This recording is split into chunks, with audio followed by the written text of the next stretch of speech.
Hi, it's Joy and today I'm going to be watching The Witcher Blood Origin, episode 1 of Ballads, Brawlers and Bloodied Blades. I am excited to watch this, though I do have to admit I am less excited than I was when it was initially announced and than I was at the end of the season 2 of The Witcher when they had a little preview, which is the only trailer I've watched for this.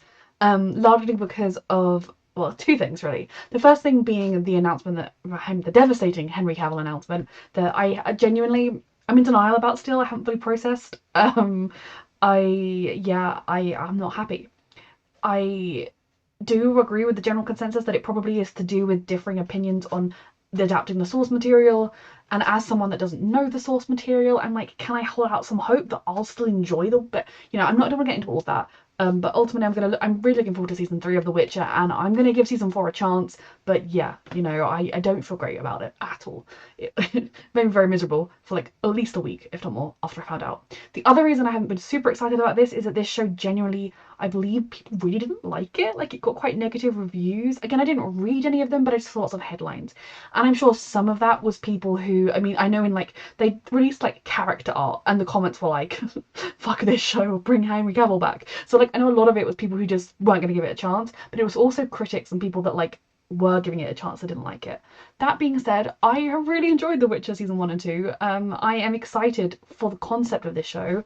As far as I'm aware, it is, I feel like this is a really negative opening. I'm not going to be negative about the show unless it is a negative show, if that makes sense. I'm giving it a complete 100% chance.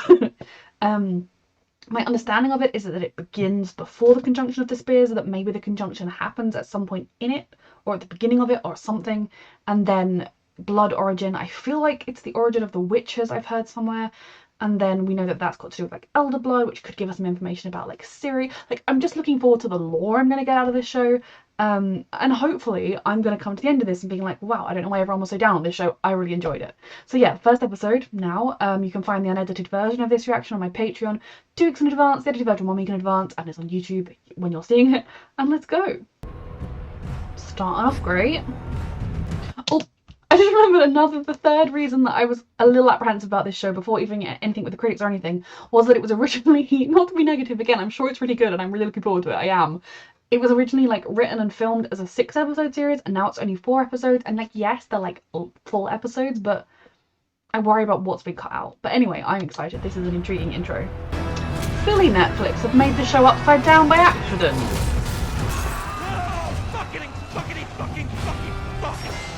Wait.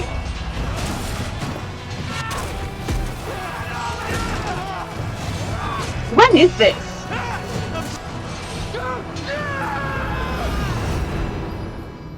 What is happening? Is he dreaming? Is this an ancestor? That is Yaskia, right? I'm losing my mind right now.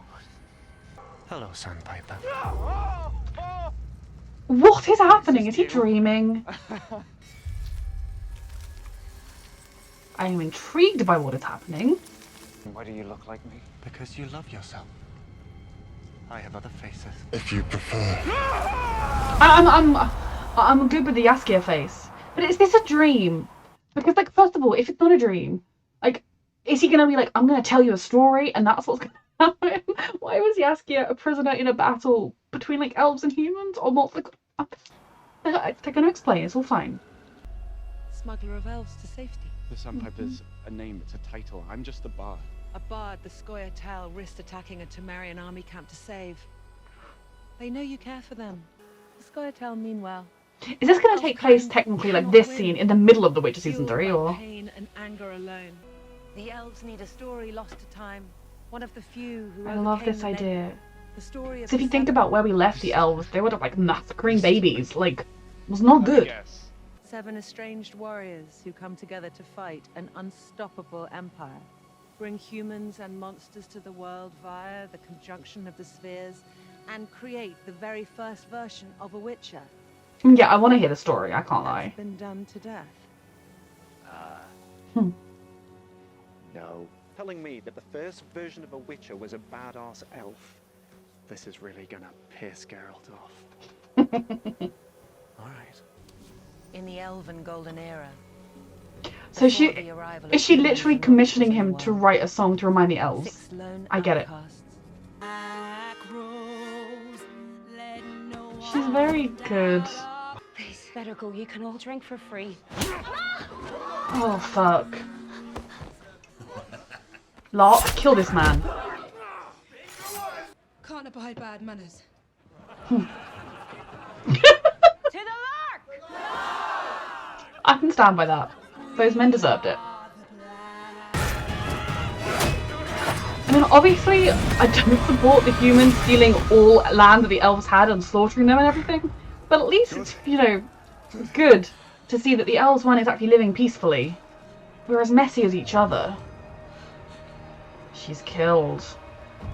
So protect me. I mean, honestly, the best way to protect her right now is probably to leave. Though, actually, you'll be punished more than her. Fuck him and his shiny army. Where the fuck were they today? I think the architecture kind of looks like a spaceship. I suppose it's to show the kind of clean lines of the elves. It's all very bright and clean in contrast to the same walls 1200 years later, which obviously things change over 1200 years. Where's Fionn? Yeah, he's busy. You were stupid, that's what you were. I mean, if they love each other, I do feel very bad for them, but that was stupid. Dog clan disown you. As do I. You got a bright future ahead of you. I mean, maybe not, but like a big destiny. You'll die forgotten and unspoken. It was pretty stupid. I thought that was their relationship. 1200 years later, your story's being told. You're not going to die forgotten by anybody. I could be of use to you, you know, as an advisor. The generals and majors would eat you alive. And they wouldn't. There is a role for you, sister, a worthy suitor for you. The king of Prussia is a widower. A marriage between our kingdoms A woman's will make lot. him amenable to signing. Brighter future, thanks to you. Away from the land she loves. Queen Merwin of Prussia. She must have known that was likely her future. Does she have plans? Very Deep intrigued. in the valley of Loch. I love how like futuristic the elven technology is. It really makes it seem like the conjunction of the spheres and like that human presence and everything set the world back. I need your help. Power, power, power. It's a sickness. I have visions, fits. And the people in the town are scared of me. The ignorant are always jealous of anyone with gifts. What kind of visions? Many thanks for not trying to kill me in my sleep. There's still time. Jesus Christ. I mean, she did promise. You're gonna be friends, I'm sure. I have a new plan. End the Thousand-Year War. I've already sent Easy. emissaries to Prussia and Darwin. A peace treaty is to be signed here. 1,000 years war. our end, sire.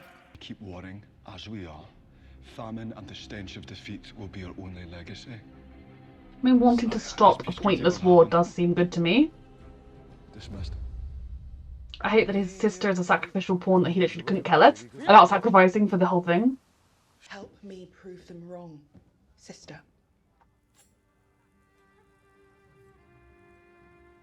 It's your last chance.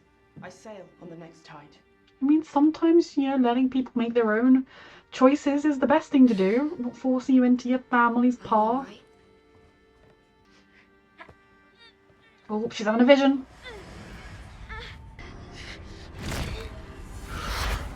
The time of the spheres is upon us. I wondered if it was going to be this kind of thing. She's very blonde and blue-eyed. Summon a new dawn. A great quest in the name of your clan will bring you redemption. She has visions, alright. Finn said I'd find redemption in a quest. I'm just glad you. Oh, Lord.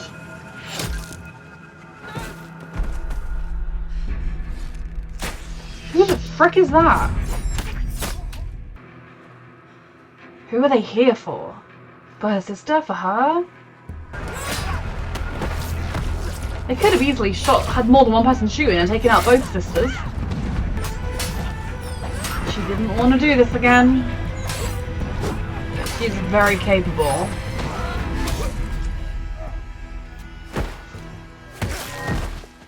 Unlikely teamwork. Fucking bandit. Finally, a common sense individual attempting to flee. Should have run much faster and much sooner. A common sense individual. Ooh, fuck. It makes no sense. Why are soldiers from 3 kingdoms at war Interesting. Someone didn't want clan warriors there. That's the armies. They're finally making a move against the monarchies. Let's get to Sintroya. Fuck. So do I. I don't fucking trust you, Stoneheart. Nor I you. Lark. They killed my sister. The Lark is dead. Oof. My name is Ayla. Ooh, Ayla. Brave architect of a new dawn for Elfkind. I mean, I like what he's doing. A peace, if he's genuine, is very good for the people involved, all the ordinary people who have to die fighting, and for everyone involved. He could have at least discussed it with his sister before. I mean, again, how things are done in these kind of monarchies. You just marry off the girl with the pawns. But you could have at least, like, said, oh, by the way, that, you know, just letting you know. Well, don't like that dress. Brother. War and hunger end at last. A new Ooh, dawn. shenanigans are afoot. Rise upon the continent. Perhaps I should retire to my chambers. First landed on these shores and civilized. Is it just nerves? So I call upon. Does she know something's coming? And I don't know why. There was a look she had in her face, like she didn't want to go with her brother. She was making another plan. Good king. Yep. Fuck. I knew she wasn't gonna stand by and let this happen. Fuck. Is this the first monster brought from another sphere?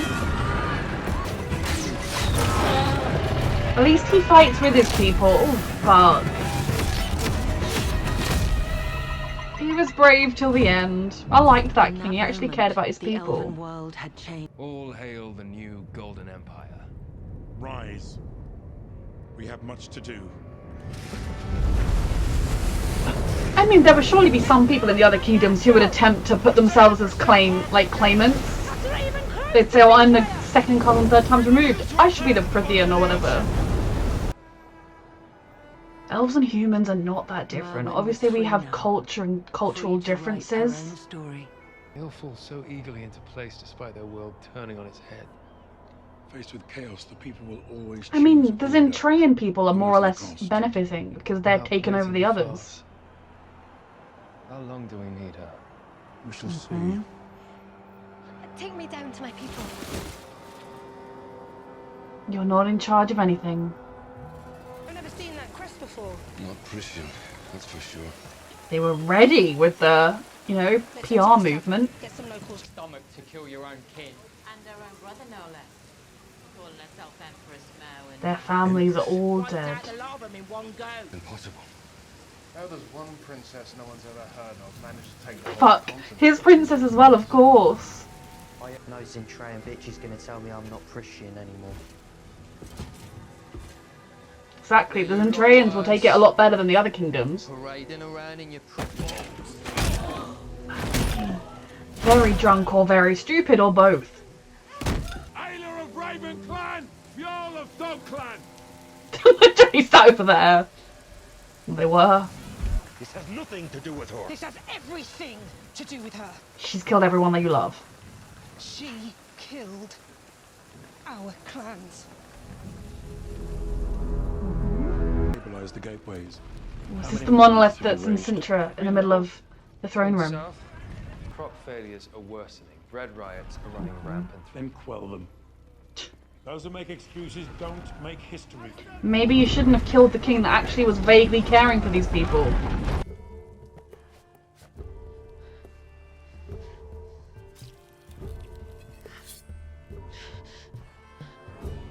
It's a good starting point, I suppose. We find Moen. To the end. To the end. Step 1 complete. Your brother. But conquest for conquest's sake means nothing.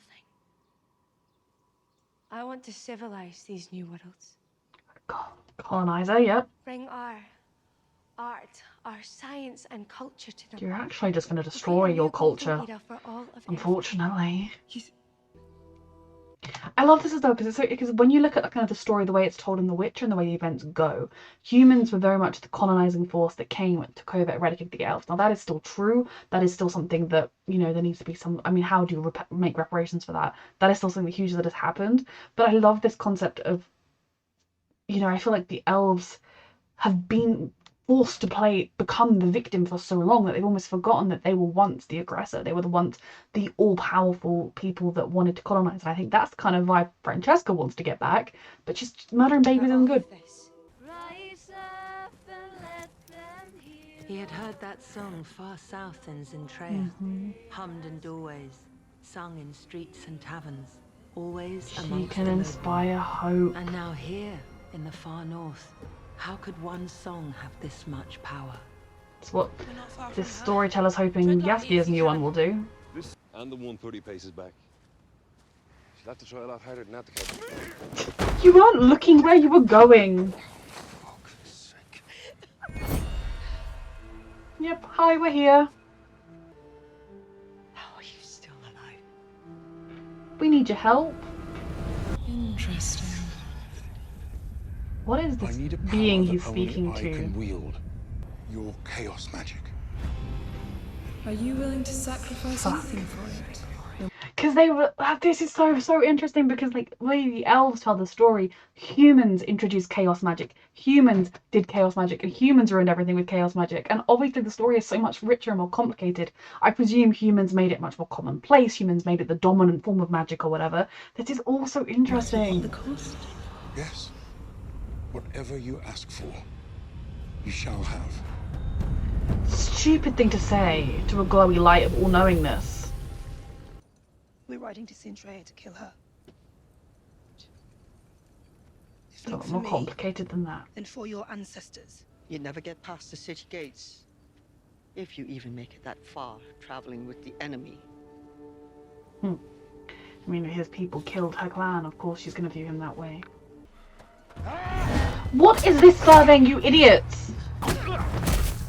Is this where we bond through fighting? I mean, I do not blame her for hating him on sight, given everything his people did to hers, but like... You're not bad when you're working together. We can work with that. Okay. So you're coming with us? Not enough. We need to find more. Then Four we'll more. find others who want to kill the bitch. There'll be no coming back. And so two became three. The first I am really enjoying this. current that would change the world forever. I really liked that episode. I don't think it was necessarily as good as The Witcher. I think if this was like the first episode of what was going to be an 8-episode season that was going to be a multiple parts show, I think it could grow into something similarly as good because we would really have the time to get to care about these characters and their interrelationships. Now, if you've watched my Witcher reactions and if you've made it this far and you liked my reaction, I have reacted to all of The Witcher. It's unedited on my Patreon, edited on YouTube. You can find it all. But if you've watched my Witcher reaction before, you know that I love history. I love real history. I love fake history. I love lore and world building. So I was just really enjoying seeing the golden age of the elves, or at least, you know, an established, like the end of the golden age of the elves, I suppose, because we know that things go wrong for them once humanity and monsters arrive. But just to see how similar yet different so many of these conflicts were, because in so many ways you could view the shenanigans happening there with Nilfgaard deciding that it should be the sole emperor of everything and like it should take over everything, and you know Sintra had been fighting with the kingdom over there and therefore they didn't, you know, all of that kind of stuff is present with the elves, and so much of what the elves have taken to just saying humans introduced chaos magic, humans like stole our homes. They were stealing each other's homes as well. Doesn't make what the humans did okay. I am not being like, oh, never mind humans, you're off the hook. But it's just so interesting to look at history and how it's easy to view history through a certain like a bias or a certain lens when you're looking back at it through a certain reason. Now, yes, humans completely taking all elven lands and reducing elves to a barely surviving population is terrible. I am not excusing them. It's also kind of tragic in a lot of ways to see that these power hungry elves are going to be the ones that bring about this downfall, because it wasn't like there were humans on one of the other spheres setting about a conjunction. Maybe there were, and we're gonna meet them, but it doesn't appear to be that there were any humans out there doing conjunctions to come and invade this nice kingdom. It seems as though whatever happened, and the humans that were here just had to make the best of it, and they did. It's just so interesting. The idea of this 1,000 Years War, a lot like the 100 Years War, I guess, kind of at this point almost being fought for no one can remember why. And I think it's so interesting because I really actually did like the King of Zintria. Like, he seemed like someone that cared. He cared that this war was causing famine and hardship to his people and just senseless blood, and if we could end this war, it would be better for everybody. And maybe it would have just been a temporary peace before the slaughter all started again, or maybe it could have been the start of something true and new. I didn't like him using his sister as a pawn, but I also wasn't exactly surprised because that's the way these sort of kingdoms work. Girls are marriage pawns, especially if they're not in line to the throne. I think he maybe could have discussed it with her more rather than just telling her, but then she also did pretend that she was totally fine with it to begin with. It's just very interesting to see the way these kingdoms shape out and to learn about, you know, the protecting clans. I can't lie, give me a show set 1,000 years before this or 100 years before this and let me just see what things were like just when things were just normal in these kingdoms without coups and everything. I definitely got the vibe that the princess was going to stand up against her brother, was going to do something, and I guess the mage and the guards and the commanders and everyone, they think they're kind of using her. She's just this weird princess who's really into her books and like says things that are a bit strange. They probably are underestimating her, but right now she doesn't actually have any tangible power beyond like the support of the masses maybe. It was kind of funny when they were like, oh, look at these people all being so happy that the whole world's different. I mean, yes, obviously things are different in the sense that their king has been murdered and they will be quite shocked about that, but they've just changed the name of the kingdom really. The harshest people, the people who will be the most unhappy, will be those in the other kingdoms, where Zintria is stealing their kingdoms and murdered their royal families. But when the people doing it are highly armed, you can't really fight it.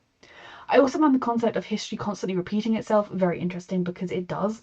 And could you kind of look at some of what's happening now with Nilfgaard, with what happened to Sintra, with what's happening with the elves, is kind of a version of this story being played out all over again, and that is why the concept of this story being told to give the elves hope is useful. I don't know. It's very interesting. The main characters, I haven't yet, like, I don't really care about them in the way I care about the characters from The Witcher. I feel like The Witcher did something about that. Maybe, I mean, again, the actors in the show were good. I'm not saying anything bad about the actors, but there was something about, you know, by the end of the first episode, I was like, this girl, Ciri, you know, like, she's gonna live and she's gonna be happy and I'm gonna fight for it. Geralt, I mean, Henry Cavill just is Geralt, and we're not gonna talk about that. And then Yennefer, when we met her, like, it was just kind of these characters that you just instantly cleave to, and you're like, yes, I care about this character.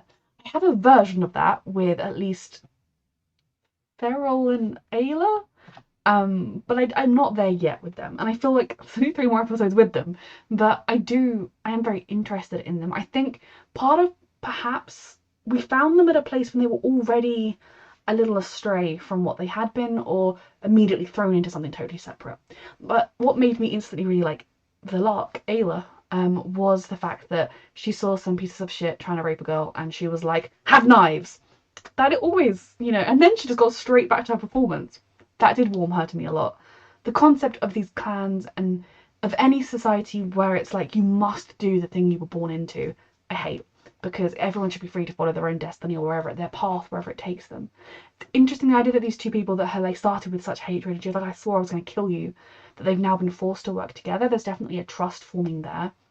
And then we have Michelle Yeoh's character, I'm probably not saying her name right, I'm so sorry, I've only ever seen it written down. Her character, Skerin or something. I am really intrigued. And then we've got the two, so those are 3.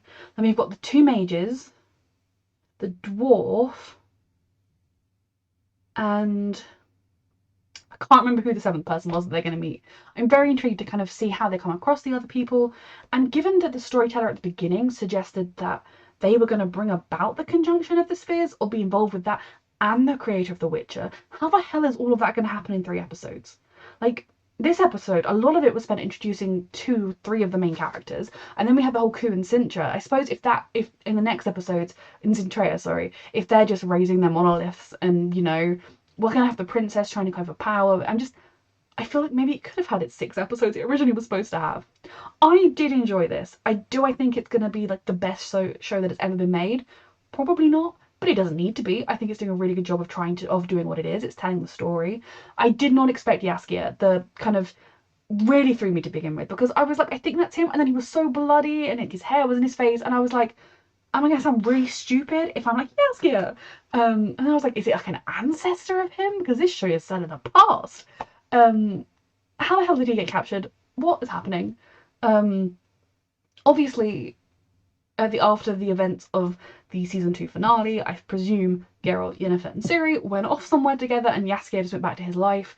The last, like, you know, we were kind of left being stressed about him because evil Owlman was like, it is time the Sandpiper met his patron. I can't remember if he actually did have a beard, but in my mind he was stroking his beard when he said that, you know, metaphorically. So with that being, I was stressed about Yaskia, but then he's in the Tremaine army, and I don't think Tremaine was the king, or maybe it was.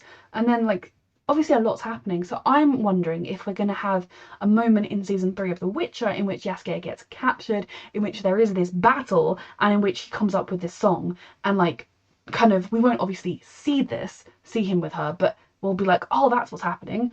Or if season 3 of The Witcher is going to have a time jump, and this will have just happened. Now, the concept of this being a storyteller who passes through realms and worlds, I mean, there's a lot of magic in the show I don't understand, so I'm willing to go with it. And the idea that someone needs to tell this story because it will remind the elves, it will give them hope. To be honest, I don't entirely see how the story... I mean, the concept of 7 people from disparate walks of life who have no reason to work together or trust each other and have every reason to hate each other coming together for the common good, that is inspirational. Is it almost to remind the elves you're at fault too? Like, obviously, again, not you personally, and there are humans alive who have personally committed atrocities, but is it kind of like, I feel like this story to me is being like, oh, the elves actually brought this on themselves, the idiots. Hubris at the height of their power, which, again, the human kingdoms are pretty much destroying themselves right now too, so I'm not blaming anyone particularly, but it's interesting, this idea that this story is going to inspire hope. How? Is it going to be like, oh, you could reverse the conjunction and send all the humans back in? Or what? It's really interesting concept of it being the storyteller telling the story to Yasir so he can write a ballad that will give the elves hope. I mean, when we last left the elves, they were in a very dark place. You know, not only are they, you know, they'd almost had this kingdom, they thought maybe we're going to get to have Zintrea back. The baby was born, the baby was murdered, and then, you know, I know Francesca was grieving, but the moment she slaughtered a city's worth of babies, she lost me forever. I will not support Francesca going forward. I might be able to, like, think, okay, I can side with you temporarily or whatever, but murdering dozens, if not hundreds of babies is just like, what the fuck? You know, she would have lost me probably, but if she had literally just killed the king that she thought did it, because she thought it was that king who killed a baby, that's why she went for the kingdom, wasn't it? If she had just killed his child, I still wouldn't agree with her, but you would be like, okay, an eye for an eye, like, it's messed up, I don't agree with it. But the level she went to, she's lost me forever.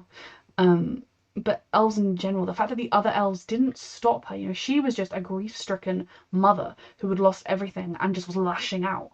As much as she was their leader, the rest of them should have stopped her, and they helped, and they didn't.